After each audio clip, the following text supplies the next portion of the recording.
16 रमज़ान को तारीख़ इस्लाम में जो अहम वाक़या पेश आया वो जंग बद्र है, जो मुसलमानों के लिए एक सिंग मेल साबित हुई। ये जंग 2 हिजरी 624 ईस्वी में हुई और 16 रमज़ान को पेश हुई।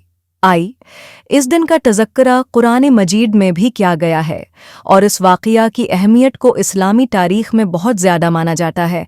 आइए इस वाक़ये की तफसील और कुरान की रोशनी में उसके बारे में बात करते हैं। जंग बद्र का पुस मंज़र, जब हज़रत मोहम्मद सल्लल्लाहु अलैहि वसल्लम और आपके मानने वाले मक्का से मदीना हिजरत कर गए तो मक्का के कुरैश ने मुसलमानों के ख़िलाफ़ मुख्तलिफ़ साजिशें शुरू कर दीं। उनकी कोशिश थी कि वो मुसलमानों की तरक्की और ताकत को रोकें। इस दौरान कुरैश ने मुसलमानों के खिलाफ एक बड़ी जंग की तैयारी की। अल्लाह ताली ने मुसलमानों को इस हुजूम के खिलाफ लड़ने का हुक्म दिया, जंग में कामयाबी की बशारत दी और इसका आगाज़ बद्र के मैदान में हुआ। जंग बद्र की तफसीलात, मुसलमानों की तादाद और दुश्मन का लश्कर। जंग बद्र में मुसलमानों की तादाद सिर्फ 313 थी, जबकि कुरैश का लश्कर बड़ा था। लश्कर 1000 से ज़्यादा था। मुसलमानों की इस कम तादाद के बावजूद अल्लाह की मदद से वो फतहयाब हुए। अल्लाह की मदद का वादा कुरान मजीद में अल्लाह ताली ने मुसलमानों को जंग बद्र के दौरान अपनी मदद का वादा किया। सूरह आल इमरान की आयत 123 में अल्लाह ताली फरमाते हैं, वलकद नसरकुमुल्लाहु बिबद्रिन व अंतुम अज़िल्लतुन फत्तकुल्लाह लअल्लकुम तशकुरून। और बेशक अल्लाह ने तुम्हें बद्र में मदद दी जबकि तुम कमज़ोर थे, पस तुम अल्लाह से डरो ताकि तुम शुक्रगुजार बनो। इस आयत में अल्लाह ताली ने बद्र के मैदान में मुसलमानों की मदद का जिक्र किया है और उन्हें शुक्रगुजार होने की तलकीन की है। फरिश्तों का नुज़ूल। अल्लाह की मदद का एक अहम पहलू ये था कि अल्लाह ने फरिश्तों को भेजे ताकि वो मुसलमानों की मदद करें। सूरह आल इमरान की आयत 125 में अल्लाह ताली फरमाते हैं, इज़ तक़ूलु लिलमुमिनीन अलन यकफ़ियकुम अन युमिद्दकुम रब्बुकुम बिसलासति आलाफ़िन मिनल मलाइकति मुनज़लीन। याद करो जब तुम ईमान वालों से कहते थे कि क्या तुम्हें काफ़ी नहीं है कि तुम्हारे रब ने तुम्हें 3000 फरिश्तों से मदद दी। इस आयत में फरिश्तों के नुज़ूल का जिक्र किया गया है जिन्होंने मुसलमानों की मदद की। जंग बद्र का नतीजा, मुसलमानों की फतह।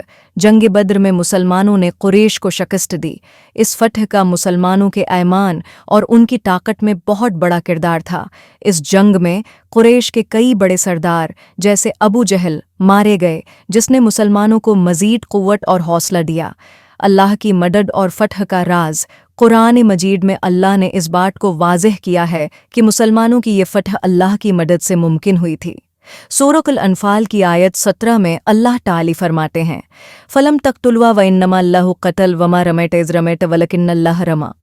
बस तुमने नहीं कत्ल किया बल्कि अल्लाह ने कत्ल किया, और तुमने नहीं फेंका जब तुमने फेंका बल्कि अल्लाह ने फेंका। इस आयत में अल्लाह ने वाज़ेह किया कि मुसलमानों की जीत दरअसल अल्लाह की मदद और उसकी मशीयत का नतीजा थी, और ये सब कुछ अल्लाह के हुक्म से हुआ था। जंग बद्र का असर, रूहानी अहमियत। जंग बद्र मुसलमानों के ईमान को मजबूत करने वाली एक बड़ी आजमाइश थी। अल्लाह ताली की मदद और फतह ने मुसलमानों का एतमाद बढ़ाया और उनके दिलों में अल्लाह की अज़मत का शऊर दिया। सियासी असरात। इस फतह ने मुसलमानों को मक्का के कुरैश के सामने एक मजबूत ताकत के तौर पर ज़ाहिर किया। कुरैश के सरदारों ने महसूस किया कि मुसलमानों की ताकत में इजाफा हो चुका है, और इस जंग के बाद मुसलमानों की सियासी हैसियत मज़ीद मुस्तहकम हुई। सहाबा कराम की कुर्बानियाँ। जंग बद्र में सहाबा कराम ने अपनी जानों की कुर्बानियाँ दें। हज़रत अली, हज़रत हमज़ा, हज़रत अब्दुर्रहमान बिन औफ़ और दीगर सहाबा ने इस हुजूम में शिरकत की, जंग में अहम किरदार अदा किया।